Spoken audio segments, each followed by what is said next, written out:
Alle 10:47 la terra è tornata a tremare. Il terremoto registrato in Croazia, con epicentro nella parte meridionale dell'isola di Veglia ad una profondità di 10 chilometri. Ma la scossa è stata avvertita in 282 comuni della nostra regione, maggiormente nel Veneto orientale.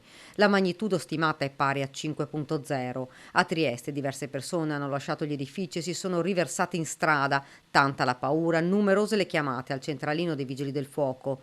Ricordo, spiega l'assessore regionale alla protezione civile, che il Veneto è una zona ad alto rischio. Siamo un'area, direi un po' tutta l'Italia, ma per quanto riguarda il Veneto in modo particolare la pedemontana, tutta la fascia pedemontana dal Veronese fino a Vittorio Veneto e l'Alpago sono zone attraverso cui passa un'importante faglia e che sono zone, fra virgolette, a rischio più, anzi non fra virgolette, a rischio più elevato rispetto ad altre. Non si può vivere costantemente nel panico, spiega l'assessore Bottaccin, ma bisogna fare tutto quello che si può per arginare i danni in caso di terremoto. Io lo dico sempre, invito tutti quanti a verificare, per esempio, quando si acquista la casa, anche l'aspetto sismico, è una cosa che di solito non consideriamo, no? Guardiamo i consumi energetici, guardiamo l'estetica, ma spesso ci dimentichiamo di questo aspetto che invece è assolutamente importante. E poi è buona norma conoscere quelle piccole azioni che possono in alcuni casi salvare anche vite umane. Intanto rimangono impresse nella mente le immagini della devastazione dopo il terremoto in Turchia e in Siria.